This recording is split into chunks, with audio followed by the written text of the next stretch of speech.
Hi, welcome back everybody. We're going to jump into part 2 of this video where DJ is going to show us how to clean a record.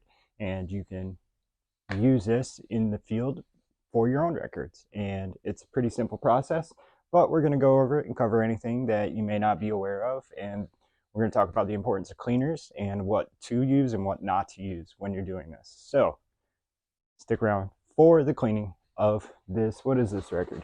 Pablo Cruise, Worlds Away. Love Will Find a Way. I know that song. I think I know that song. DJ's here. Okay, we're going to jump into it. Oh, by the way, the compound mold release chemical that you use, you only need to do it one time on an album.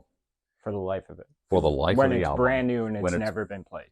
Even if you get an old record that's been used, it's still good to do that because it will remove the stuff out of the groove. So it doesn't just remove the powder that's used during the process, during the manufacturing, but it also removes dirt. So it can be used in multiple ways, but it's you only need it one time. First time. Right. And most of us that use that put a little dot of some sort on our paper groove so we know that's been done.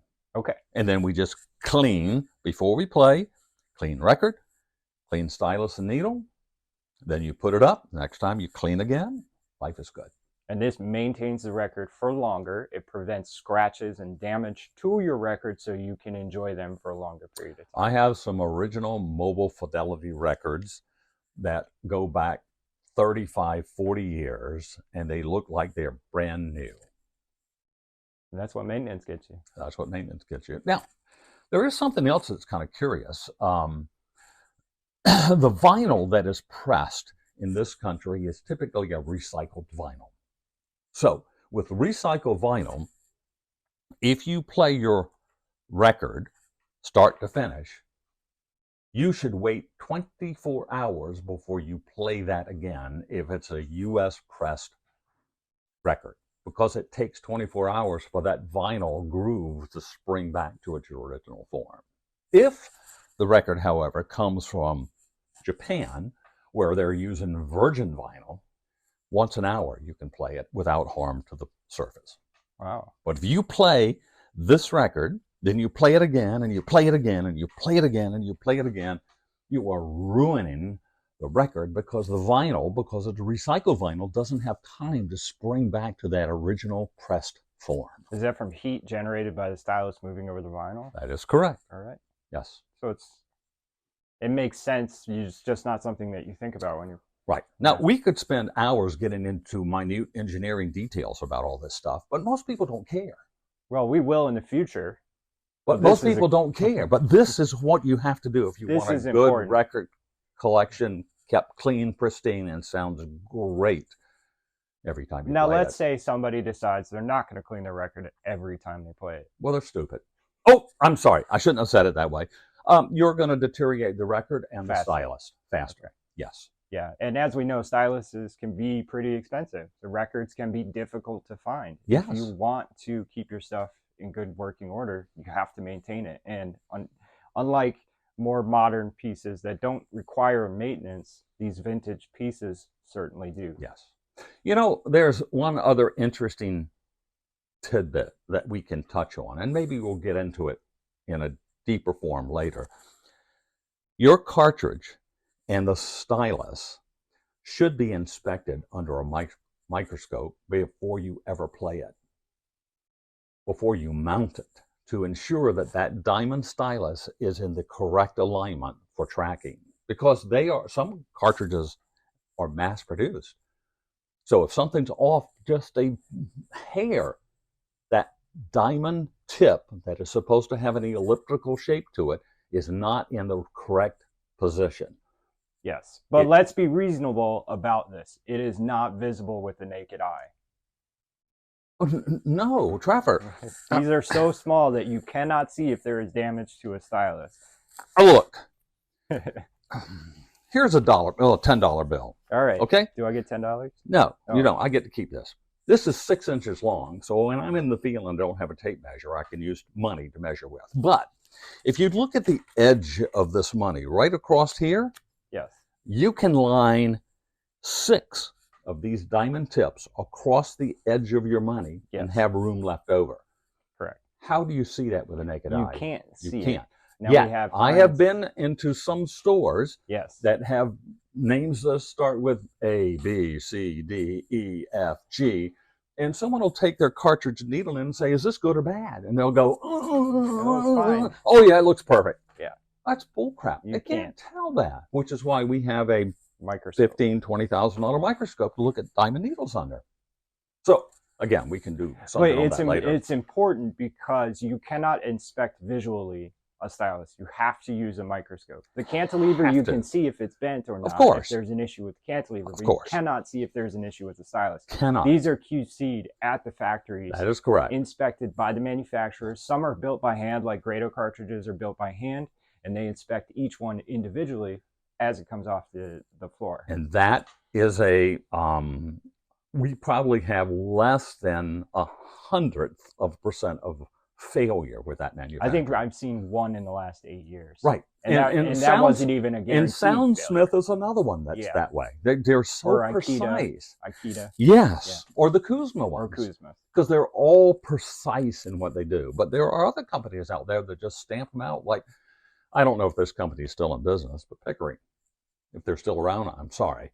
But mass produce, in the early days, we would find 10% bad.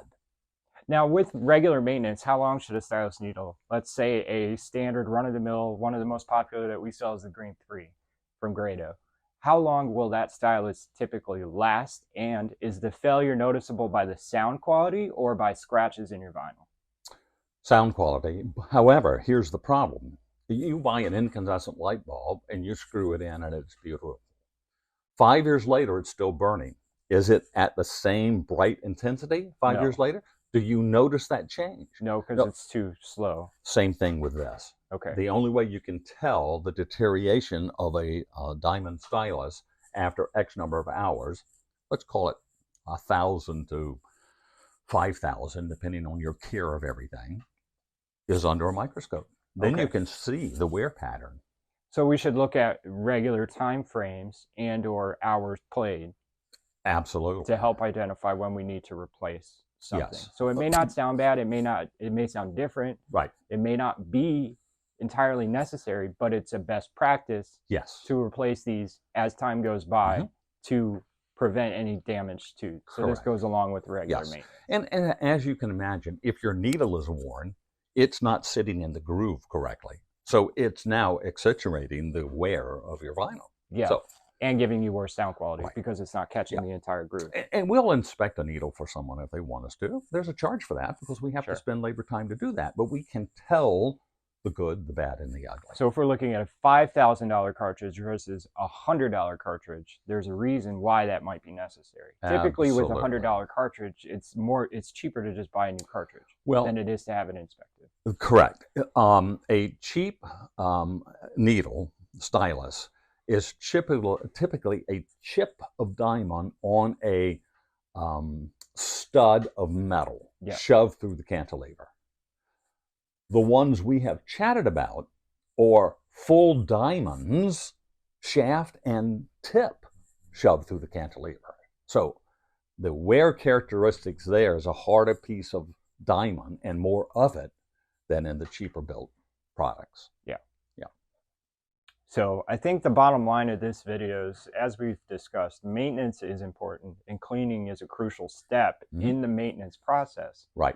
To maintain both the quality of your sound and the quality of your records. That is correct. All right. Yes.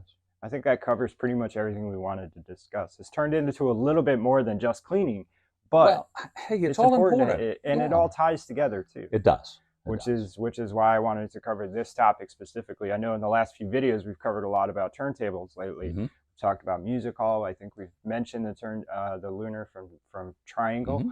And because these are lower end units, I think that it's important for our viewers to understand that there is regular maintenance that goes. They're not a plug and play system like everything else. There is maintenance that's required. Trevor, there is one other thing perhaps we should mention. When you mount this cartridge on this tone arm, it has to be mounted with a certain orientation. Yes. If it's not, the needle is askewed to the vinyl and will deteriorate both vinyl and record. Yes. You cannot do that with a naked eye either. You have to have gauges. And actually, we discussed that in a few videos ago. Right. We can actually link that above. You can. And I can tell you, if you shoot down on this cartridge, this is a used turntable that we haven't done anything with yet, but this, and it's a fine, inexpensive turntable. It's a good product, but this cartridge is mounted incorrectly. Yeah, it looks like it's aligned to the tone arm and not to the That's record. correct. Whoever mounted this did not know what they were doing. Yeah, I see a lot of that actually with pre-mounted cartridges that come from the factory. They're not skewed in order to be aligned with the record. They're aligned with the end of the tone arm. That's correct. And as you know, correctly aligned, there are only 2 points across the arc of the record that this is absolutely perfect. Yes, but but there's also stylus alignment cards and protractors that you can use that typically come with a new turntable anyways, that allow you to align the cartridge and make sure it's in the proper alignment. Paper alignment things are okay, but not perfect enough for my record collection nor your record collection. No.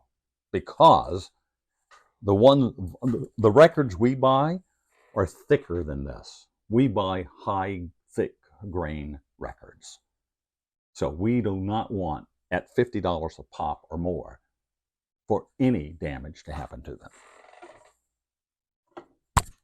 And there's all sorts of protractors that are out there that allow you to do this. That is but correct. that's typically, there is something included that helps you to align. At better least than gives nothing. you a good idea of where better you're than at nothing. and how far you're out. Yeah.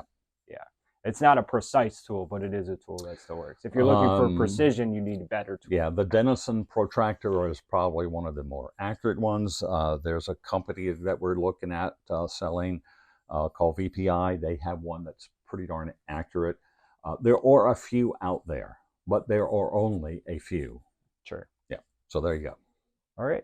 Well, this has been fun. I think that covers pretty much everything we wanted. Okay. And more. I'm glad Ron wasn't here because he needs his bench. I know, but this is the best place to shoot because it looks the coolest. Yeah. Good. Okay. Right. Well, see you on another video. Yeah. We'll see you next time. Thank you, DJ. We appreciate your time.